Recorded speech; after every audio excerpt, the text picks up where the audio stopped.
So well, in this video we are going to study about the stationary waves in the air column, right? So ये कुछ हमारा part रहेगा discussion का standing waves का, जिसको हमने एक स्ट्रिंग में पढ़ा है। अब हम एयर कॉलम में इस कॉन्सेप्ट को अप्लाई करने की कोशिश करते हैं। तो इस एरिया से सवाल किस तरीके से पूछा जा सकता है उसकी हम सबसे पहले बात कर लेते हैं। तो सवाल कुछ इस तरीके का पूछा जा सकता है कि what is an organ pipe, organ pipe होती क्या है ये बताइए, and how is stationary waves formed in an organ pipe. एक ऑर्गन पाइप में स्टेशनरी वेव्स कैसे पैदा होती हैं। तो सबसे पहले हम बात करते हैं कि ऑर्गन पाइप क्या होती है। ओके, ऑर्गन पाइप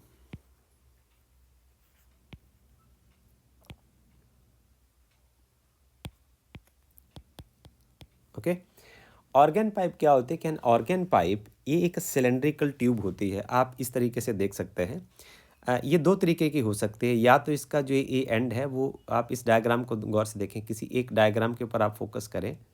सो ये ऑर्गन पाइप का डायग्राम है, और ये क्लोज एंड ऑर्गन पाइप हो सकती है या ओपन एंड ऑर्गन पाइप हो सकती है। जो क्लोज एंड ऑर्गन पाइप होती है वो उसका जो एक एंड जो है, देखिए आप, ये वाला जो एंड है ये ओपन है, और इसका जो ये वाला एंड है वो क्लोज एंड है। और जो दूसरी तरह की पाइप होगी, जिसका जो ओपन एंड ऑर्गन पाइप होगी, उसका ये वाला एंड भी ओपन है और जो दूसरे वाला एंड भी ओपन है। अब इस बारे में हम विस्तार से चर्चा करेंगे। सवाल ये है कि हमें जो इस ऑर्गन पाइप को स्टेशनरी वेव्स के साथ कैसे जोड़ना है। तो स्टेशनरी वेव इस ऑर्गन पाइप में पैदा कैसे होती हैं, इस बारे में भी हम सबसे पहले बातचीत करते हैं। तो हम इस बात को जानते हैं कि जो स्टेशनरी वेव सबसे पहले बनती कैसे हैं। स्टेशनरी वेव तब बनती है जब दो आइडेंटिकल वेव्स, एक इंसिडेंट वेव है और एक रिफ्लेक्टेड वेव है, जब दोनों आइडेंटिकल वेव्स जिनका एम्पलीट्यूड सेम है, फ्रीक्वेंसी सेम है, वेवलेंथ सेम है और डायरेक्शन ऑपोजिट है, वेलोसिटी सेम है और डायरेक्शन ऑपोजिट है, वो स्टेशनरी वेव पैदा करती है। तो ये जो कॉलम है इसमें जो हमारे पास एयर कॉलम आप कंसिडर करते हैं, जैसे कोई ओपन एंड है और क्लोज एंड है, तो जब इसके बीच में इंसिडेंट वेव जाती है तो जाने के बाद ये सामने यहाँ रिफ्लेक्ट होती है, और रिफ्लेक्ट होने के बाद जो है वो वापस आती है। तो ये दोनों जब वेव्स रिफ्लेक्ट करती हैं तो रिफ्लेक्ट कर सॉरी एक इंसिडेंट करती है, एक इंसिडेंट वेव है और दूसरी रिफ्लेक्टेड वेव है। जब ये दोनों वेव्स सुपर इम्पोज करती हैं तो वो स्टेशनरी वेव्स पैदा करती हैं, whether it is open end organ pipe और whether it is a close end organ pipe. So this is very important for us to discuss about it. So now we will first start with the close end organ pipe. तो सबसे पहले हम बात करते हैं close end organ pipe की। तो हम सबसे पहले इसको लिख देते हैं यहाँ कि हमारे पास जो ऑर्गन पाइप होंगी वो दो तरीके की होंगी। We will have the organ pipes of two kinds.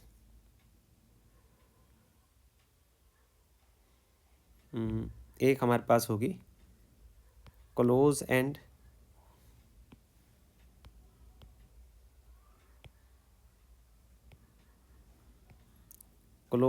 Organ pipe, और जो दूसरी हमारे पास होगी वो होगी open end organ pipe.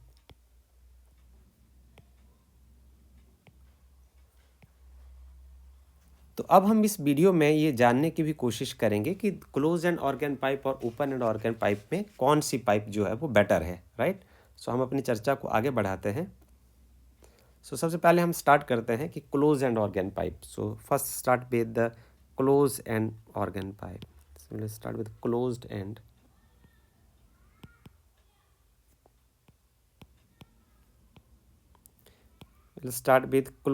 organ pipe. So as the questions to the closed end organ pipe is concerned, तो इसमें हम क्या करते हैं, we consider एक closed end pipe PQ। हम एक क्लोज एंड पाइप कोई PQ कंसिडर करते हैं, और इसके जो लंबाई है, जो टोटल लेंथ है, that is L। Total length of this pipe is L। So by blowing air from the left side to the right side of the pipe, the longitudinal standing waves are formed। तो इससे longitudinal standing waves बनेंगी। The longitudinal standing waves will be formed, right, due to the superposition of the two identical longitudinal waves, incident and reflected wave, so traveling in the opposite direction with the same speed।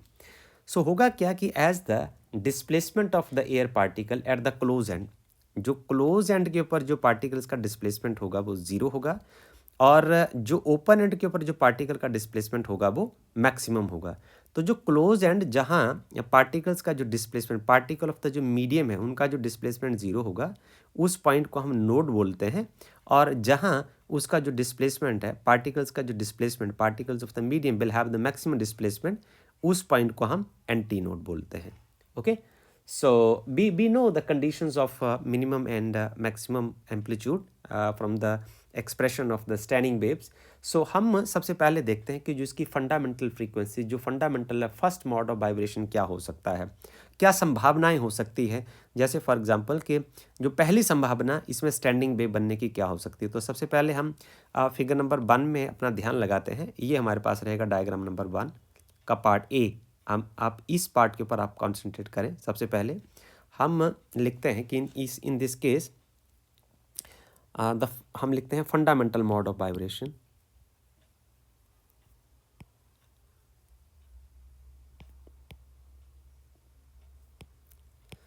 इसमें fundamental mode of vibration क्या होगा, देखिए आप जरा figure के ऊपर, figure number A के ऊपर यदि आप जाएं तो आप ये देखेंगे कि जो लैम्डा एल है ना, सो जो एल है और लैम्डा उसके बीच में रिलेशन है, L is equal to lambda 1/4। अब यहाँ देखें ध्यान से, this is 1/4 of the total wavelength. So the length of the organ pipe is equal to 1/4 of the wavelength, right? So यहाँ से हम lambda 1 की वैल्यू निकाल लेते हैं। From here on lambda 1 is equal to 4 times L. Okay, by using the relation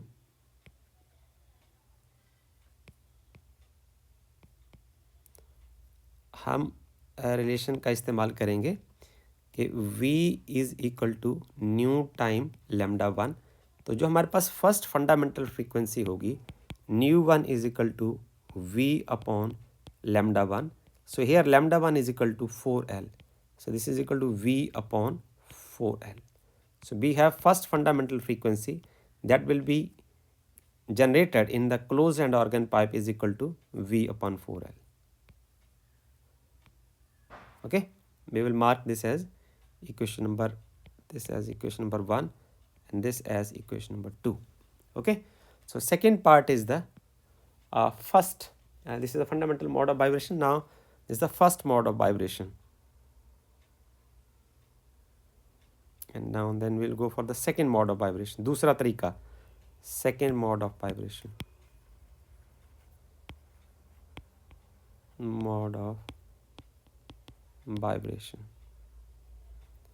second mode of vibration में आप क्या करेंगे, आप दूसरे डायग्राम में चलेंगे।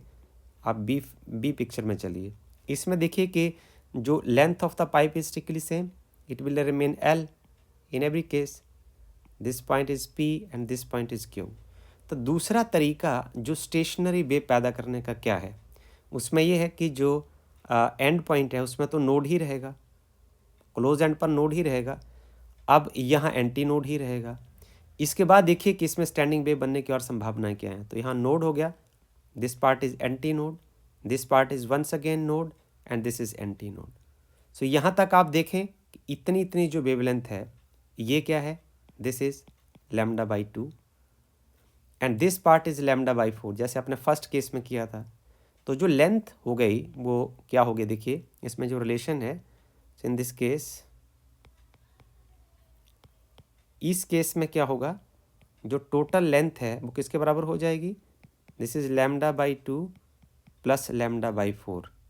तो ये आपके पास हो गया LCM 4, so this is 2 lambda plus lambda. So here ये λ/2 हम इसको रखते हैं। Here L is related to the wavelength has, this is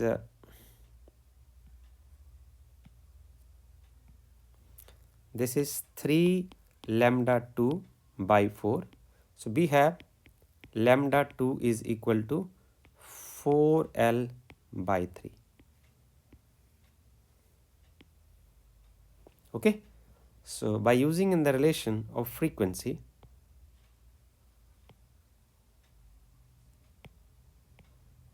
it, हमारे पास हो जाएगा न्यू टू, जो सेकेंड फ्रीक्वेंसी होगी वो होगी v upon lambda 2 now. So this is second frequency, second harmonics is equal to v upon lambda 2 is, this is 4L and here is 3. Okay, so this is the third harmonics, this is third harmonics. ये आपके पास fundamental mode of vibration से first harmonics आता है और second is missing. So now we are going from third harmonics. So this is 3 time new 1. Okay, so जो new second frequency is 3 time the first frequency, right. So will now go for the third mode of vibration.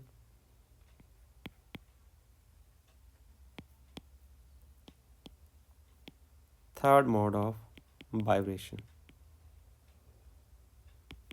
तीसरा तरीका कि इसमें standing wave कैसे बन सकती है. दोबारा फिर से आप अनदर डायग्राम पर जाएं. उसमें आप इस कंडीशन का ध्यान रखें कि length of the pipe will remain the same. Length तो पाइप की उतनी ही रहेगी. दूसरी बात, एंड के ऊपर नोड ही रहेगा और क्लोज एंड के ऊपर नोड ही रहेगा और ओपन एंड के ऊपर एंटी नोड ही रहेगा. ओके, अब आप देखिए तीसरी संभावना यहाँ क्या है, वेव कैसे जनरेट हो सकती है. नोड के बाद एंटी नोड ही आएगा, एंटी नोड के बाद नोड ही आएगा, नोड के बाद फिर एंटी नोड बनेगा, एंटी नोड के बाद फिर नोड बनेगा और यहाँ ओपन एंड के ऊपर एंटी नोड बनेगा. आप देखें यहाँ तक एक कंप्लीट वेवलेंथ हो गई. आप सिंगल पार्ट को पकड़ लें. ये देखिए आप ये इस पार्ट के ऊपर अपना ध्यान दें. ये देखिए ये एक वेवलेंथ है पूरी. ऐसे ही होती है ना एक वेवलेंथ. एक वेवलेंथ को आप सिंपली समझना है तो आप समझ लें एक वेवलेंथ क्या होती है. एक गोला होता है. एक वेवलेंथ ऐसा एक गोला होता है. इस गोले को यदि आप ऐसे दो हिस्सों में बांट दें, राइट, तो इसका आधा पार्ट आप ऐसे रख दें, आधा पार्ट आप इसको ऐसे रख दें. ओके, ये वन वेवलेंथ होती है. तो आप यहाँ से इसको फिट करें यहाँ इस कॉन्सेप्ट को. ये देखिए ये आधा और ये पूरा हो जाएगा. सो this is just one wavelength is. तो इसको हम यदि डिफाइन करें कुछ इस तरीके से, तो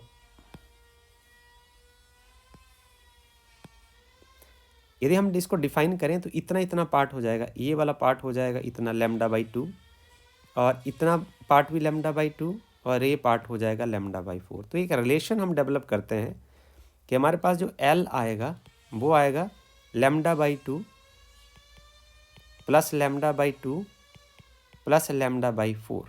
okay, so this is equal to 4. LCM आ जाएगा.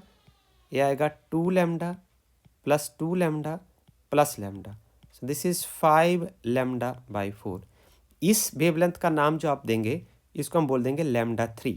Okay, so this is λ3, this is λ3, this is λ3.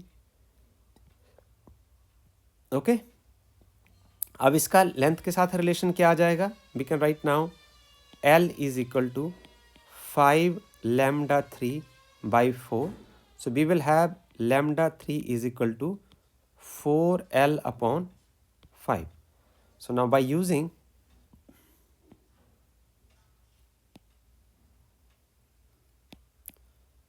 it in a relation,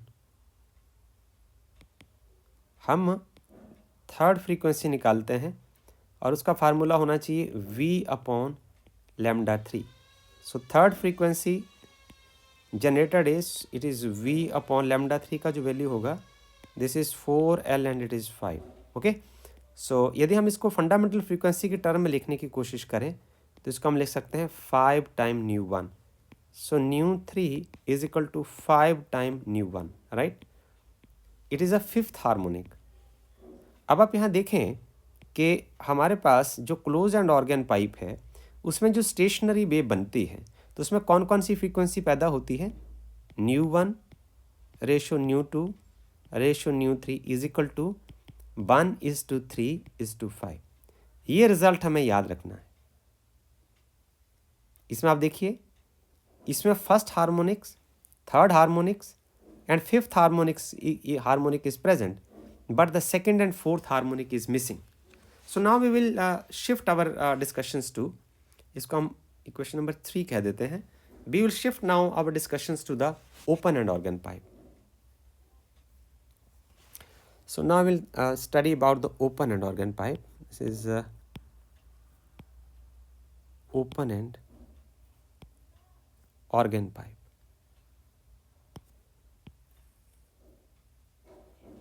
अब हम देखते हैं कि ओपन एंड ऑर्गन पाइप में हम किन किन चीज़ों का ध्यान रखेंगे। ओपन एंड ऑर्गन पाइप के बारे में कुछ तो हमने पढ़ रखा है। ओपन एंड ऑर्गन पाइप में क्या होगा कि दोनों ही एंड जो हैं वो ओपन होंगे। So this and is open and this end is also open. So both the ends of the open and organ pipes are open. So now this is the length of the pipe.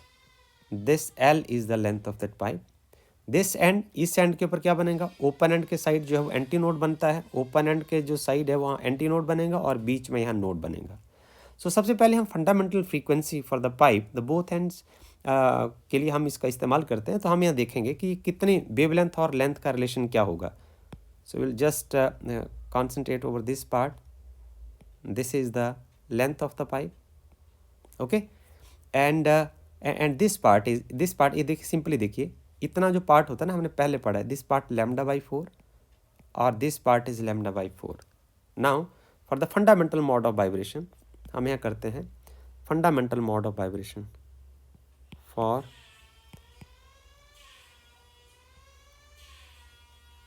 fundamental mode of vibration.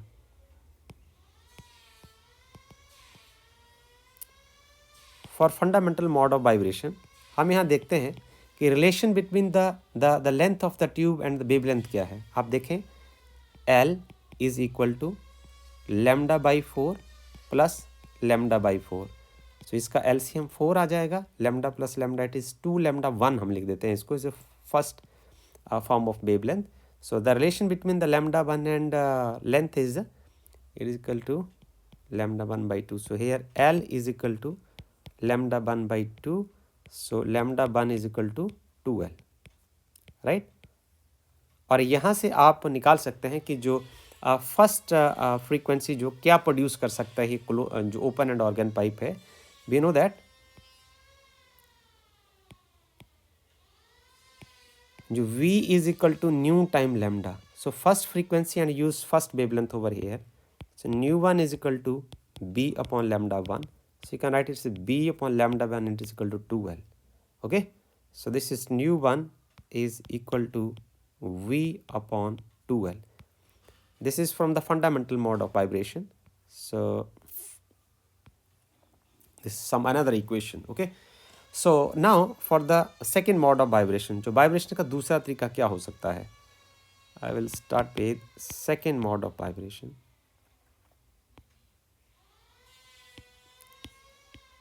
Go with second mode of vibration. Vibration का दूसरा तरीका क्या हो सकता है, उसके ऊपर हम अपना ध्यान लगाते हैं। तो दूसरा तरीका ये हो सकता है कि आप ये देखिए कि जो length of the pipe will remain the same. हमने इसमें करना कुछ भी नहीं होता है, इसमें हमने सिर्फ लेंथ का और वेव लेंथ के बीच में रिलेशन निकालना है। तो जस्ट देख लीजिए कि जो ओपन एंड है यहाँ तो एंटी नोड ही होगा, ठीक है, और यहाँ नोड होगा, यहाँ एंटी नोड होगा, यहाँ नोड होगा, यहाँ एंटी नोड होगा। अब ये वाला जो पार्ट है ये वेव लेंथ का कितना पार्ट है, इट इज़ लैम्डा बाई 4, और ये वाला पार्ट कितना है, दिस इज़ लैम्डा बाई 2, ये वाला पार्ट कितना है, lambda by 2, lambda by 4।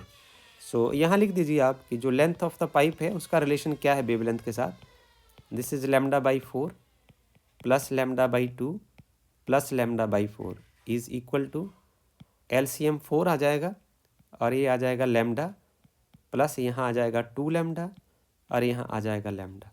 So this is actually this is 4 lambda. So this is इसको लैम्डा 2 कह देंगे हम। L is equal this is 4 lambda 2 by 4. Okay. So here lambda 2 जो है वो लेंथ ऑफ द पाइप के बराबर आ जाएगा। अब आप निकाल लीजिए यहाँ से कि जो फ्रीक्वेंसी है वो कौन सी जनरेट होगी। सो आप इस जो बेसिक फार्मूला में यूज़ करें बाय यूजिंग कि जो फ्रीक्वेंसी सेकेंड फ्रीक्वेंसी ये प्रोड्यूस करेगी ओपन एंड ऑर्गन पाइप, उसका फार्मूला होना चाहिए V अपॉन लैम्डा 2। तो आप लिख दें कि V upon lambda 2 is equal to L। आप यदि इसको फंडामेंटल फ्रीक्वेंसी की टर्म में यदि लिखना चाहते हैं, हम इसको 1 लिख देते हैं। आप इसको इसकी टर्म में इसको लिखना चाहते हैं 2 से मल्टीप्लाई कर दीजिए और 2 से डिवाइड कर दीजिए। अब देखिए भला क्या आया है, जो सेकेंड फ्रीक्वेंसी आपकी जो क्लोज एंड ऑर्गन पाइप ने क्रिएट की वो थी 2 टाइम द फंडामेंटल फ्रीक्वेंसी, और ये होगा सेकेंड हार्मोनिक्स। इसको हम बोलते हैं फर्स्ट हार्मोनिक्स और इसको हम बोलते हैं सेकेंड हार्मोनिक्स। ओके, इसकी भी हम बात करेंगे अभी। तीसरा तरीका स्टैंडिंग वेव पैदा करने का, third mode of vibration.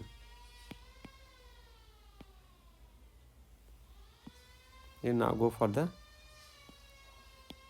Third mode of vibration. Vibration का जो थर्ड मोड क्या है? The third mode of vibration is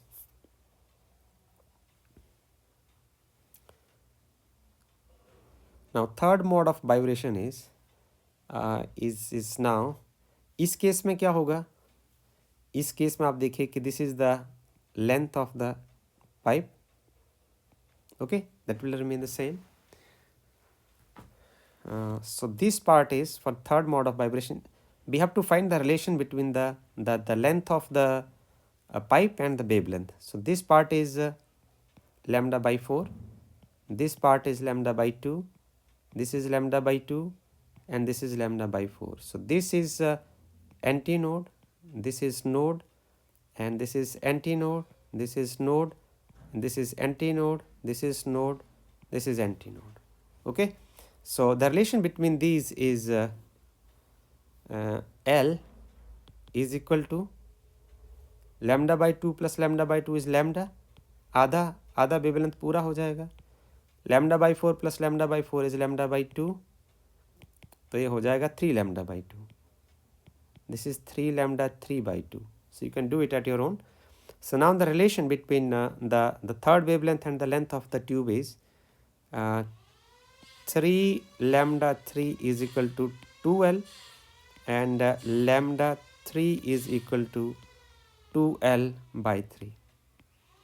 Okay, so from here on we can calculate the frequency generated by the third mode of the vibration is, it is nu 3 is equal to V upon lambda 3, and this is V upon 2L into 3.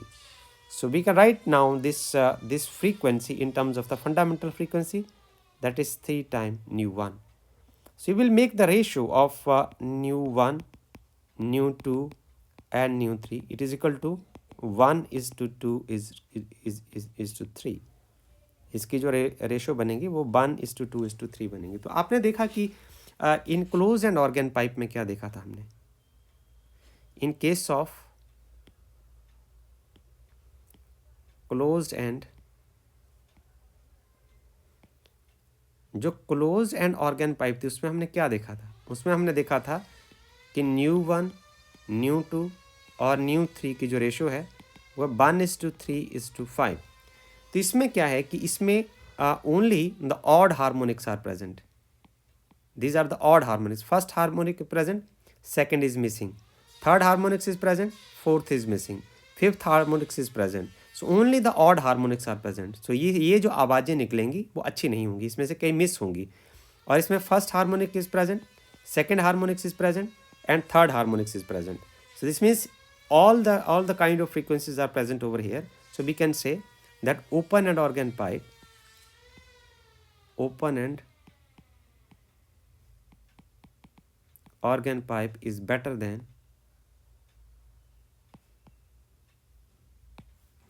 closed end